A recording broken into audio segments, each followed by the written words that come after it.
পাইতেছি এই আল্লাহর ওলির কারণে। কথা বলেন ঠিক কিনা? কার কারণে? জোরে বলেন কার কারণে?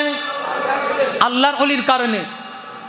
এই আল্লাহর ওলির সিলসিলায় উদ্ধতন একজন আল্লাহর ওলি, তার বাড়ি বাংলাদেশের ভিতর নয়, যার বাড়ি ভারতের ভিতর, হুগলি জেলার ভিতর, অন্যতম একজন আলেম, অন্যতম একজন বুজুর্গ দিন, তার নাম কইল সুফি মুফতি আজান গাছি রহমাতুল্লাহ আলাই। আপনারা কি নাম শুনেছেন? জোরে বলেন নাম শুনেছেন?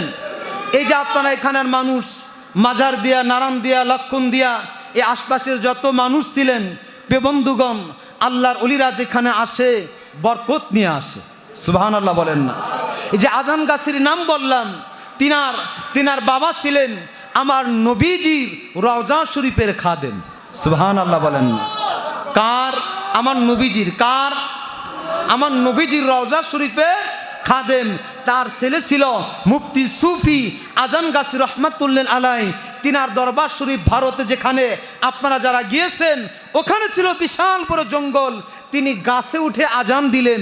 আজানের ধ্বনি, আজানের সুর, আজানের আওয়াজ যত দূর পর্যন্ত চলে গেল, মানুষের বসতি শুরু হয়ে গেল। জোরে কন্যা সুবহানাল্লাহ।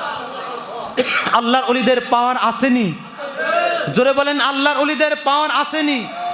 এই যে নারায়ণ দিয়ার হুজুর বলেন, মাজার দিয়ার হুজুর বলেন, তিনি যখন আসছে এই এলাকায় বাজার ছিল না, এই যে মাদ্রাসা, এখানে মাদ্রাসা ছিল না, পাশে নারায়ণ দে স্কুল, এই স্কুল ছিল না, বিনুক দিয়ার বাজার এত বড় ছিল না, ওখানে মসজিদ ছিল না, এখানে মাদ্রাসা ছিল না, এত বড় প্রতিষ্ঠান, এত কিছু, যে যার মাধ্যমে যার ওসিলা আসলেন, তিনি কইলেন আমাদের এই নারায়ণ দিয়ার হুজুর। কথা বলেন ঠিক কিনা?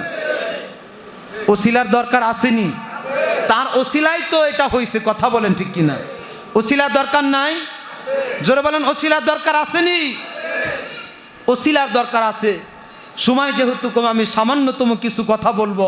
আজকে বড় আলোচনা করব না, বিস্তারিত আলোচনা করব না।